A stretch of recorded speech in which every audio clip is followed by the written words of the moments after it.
it's Bren, and we are here today doing another episode of Things by Bren. But we have a special treat because we are interviewing an author. Love doing shows with new people, new authors. And she has a new book out that's part of a series. This is Anna Lalacci, and she is going to tell us a little bit about herself, what prompted her to want to be an author. And I'm going to turn it over to you. Why don't you just do a quick introduction and start a little bit with your background?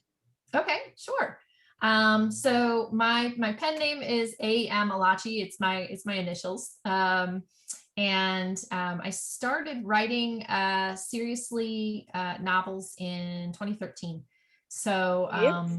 yeah, and before that, I was a teacher for almost 20 years. So I Wow. didn't have any time to write.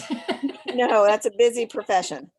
And so when I left teaching, I had about 5 months between jobs, and I thought, well, let me use my time wisely. Mhm. And I've always wanted to write something, so I did, and I loved it. So, and I still work full time, but I have carved time out of my schedule to continue doing this. And so the book that we're kind of focusing on today is actually a third in series. I love And series. yes, and I'm currently writing the fourth, so hope to have that out yet this summer. But it is called Riptide's Wrath and Murder, and I love that title. yeah, and so this series is set in coastal North Carolina, and in Carteret County, where I used to live, Mhm. and each of the communities has its own kind of personality. So I decided to take one book in the series for each kind of community, Oh, that's nice. Yeah. and put a body there and see what happens. So So obviously you are writing about murder. It's a yes. mystery.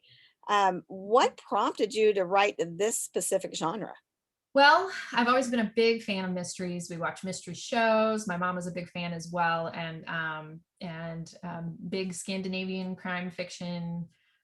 It's just my genre of choice to read. And so when I started writing, it just seemed natural. Although I think it requires a lot more planning than maybe other genres. Yes. Because I have Yes. I have written outside of this genre and found it very easy. It's amazing because your plot, your story, everything is hinging on that ending, and you have to set it all up. So Yeah, you've got to know what your book is really going to be about before you can even write that first page. yeah. And there are mystery authors who don't do it that way, and I'm just astounded. I just want to watch them work because I can't work that way. Yep.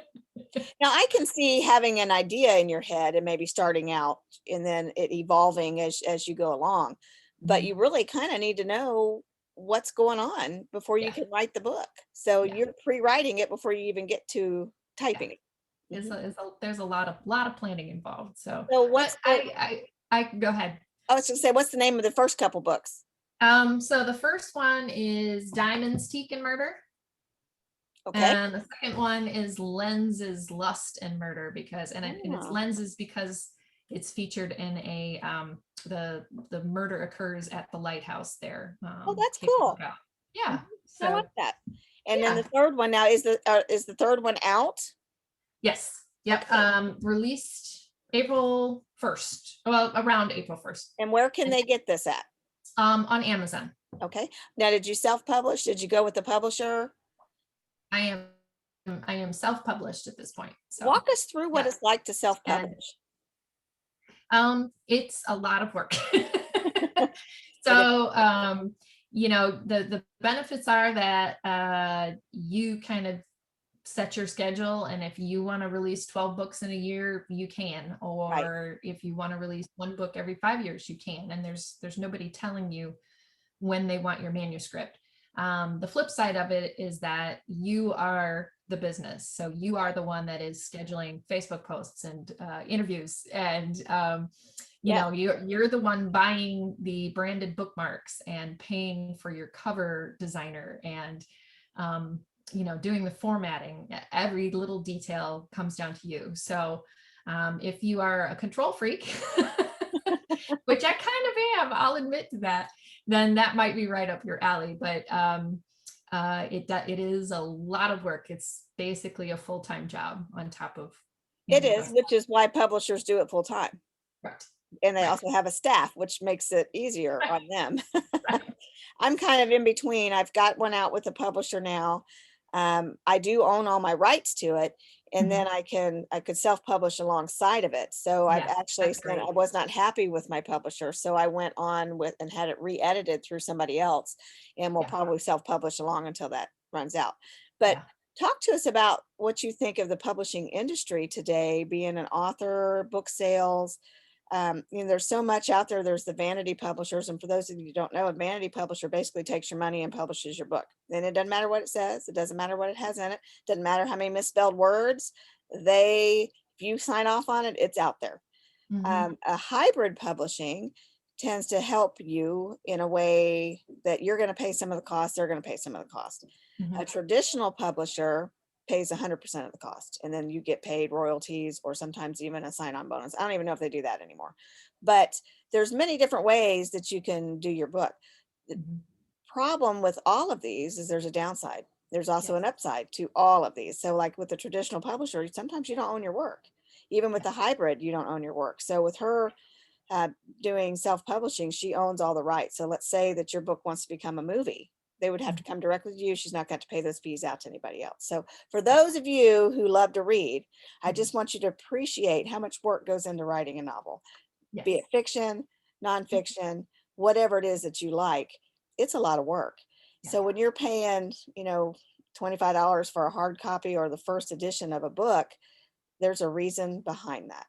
The price Mhm. comes down when the sales go up, bottom line. So That's tell right. us some more about your book. Tell us what it's kind of about. Give us that thrill, Sure. that sell line.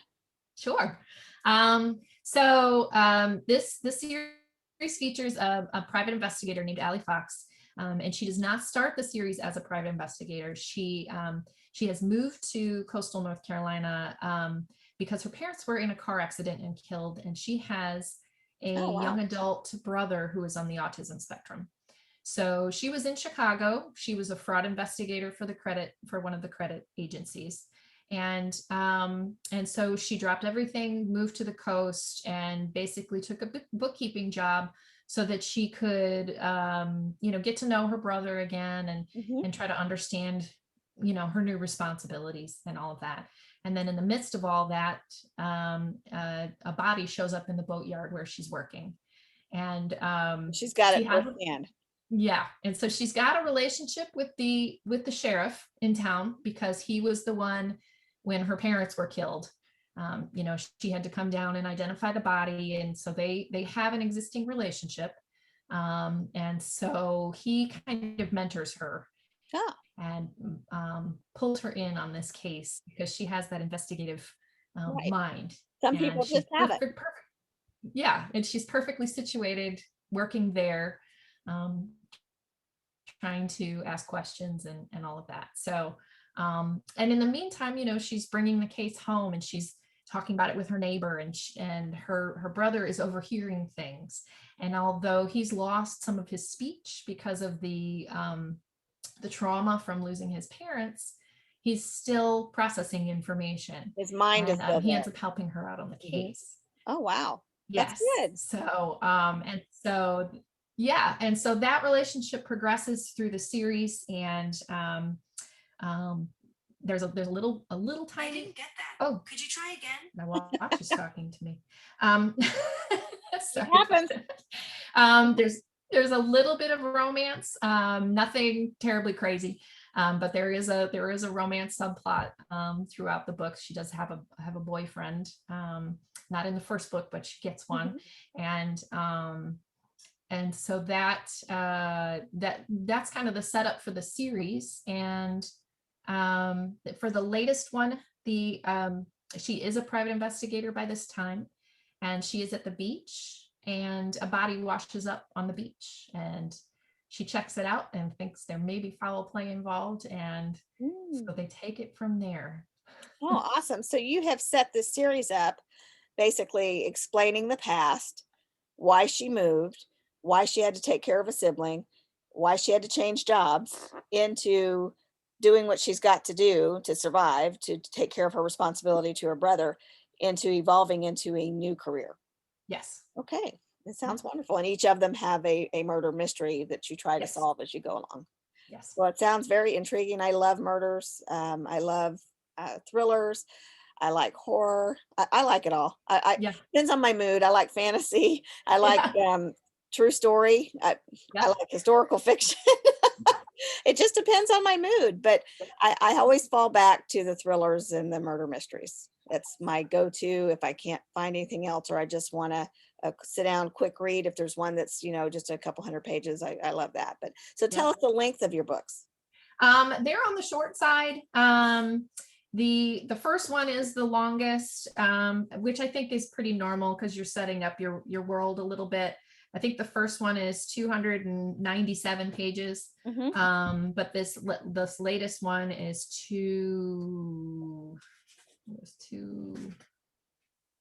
it's right around 250. Okay. So yeah.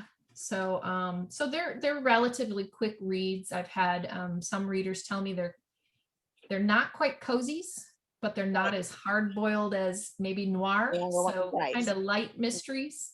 So So for those people walking, explain what a cozy is. So a cozy mystery usually involves an amateur detective, and there's usually a hobby involved. So whether it's cooking or pets or something like that, there are some cozy mystery writers that include recipes with their, Hmm. with their books, and a lot of times humor is involved, but it's usually small town. There's a hobby focus and an amateur detective. Oh, okay. All right. And yours is not that. No. So but it does fall into the murder mystery category, which the size is right. I think they say anywhere from around 70,000 words makes a good mystery, which is between Mhm. 230 and Yeah. 290, 300 pages. Yes. Yeah, mine are between about 50 to 70. So, Hmm. so, beach reads. That's okay. That's all right. Just pick up the next book. That's right. If it was all in one, it'd be a 1,000-page book. That's right. That's right. Well, is there anything you want to tell the audience before we hop off of here? Just if there's how do they find your book? You have a website. Sure. You said Amazon, but tell us, a little bit about where they can go. Sure. I'm pretty easy to find once you can get the spelling of my name right, which is a joke. It's a tough one. Because even when I type my name into Amazon, it comes up, did you mean David Baldacci? No, Yeah. I meant me. So my website is AM Lalacci, which is IALACCI. So if you can get that pattern in your head, then you know it's there. I am, that's also my handle on Facebook. So if you search for AM Lalacci, IALACCI on Facebook or Twitter, I am on Instagram as AM Lalacci author. I had Okay. to add the author in there. But the other thing that you can do is you could always search for Crystal Coast Case or any of the titles: Okay. Diamonds, Teak and Murder, Lenses, Lust and Murder, Riptides, Wrath and Murder. Great titles. And something should come up. So Okay. yeah. Great. And yeah. And my website also has a spot for you to sign up for a newsletter. We do stuff like contests and freebies. They get first peeks at things. Very So nice. that's always fun to kind of, um, get to see and stuff like that. Okay. So that's on there too. Okay, great. Well, thank you for joining us. For everybody watching, you can go to Facebook to see things, find out more. If you missed it on this one, you can go to Twitter, you can go to Instagram, you can go to Facebook. Of course, we just said that. But when I say Facebook, you can look for me, or you can look for her. You can also go to YouTube under Brenda Ringwood and you can see this interview. And if you need to talk to her, contact me. Give me a call, 913-957-3693. Happy to talk to you. If you are an author and want to do an interview, give me a call. I'll be happy to visit with you about that and set up a time. So thank you, Anna. Thank Congratulations on you. your new book, and I Thank hope you. they sell very well. Thank you, Brenda. Thank you for the opportunity. You bet.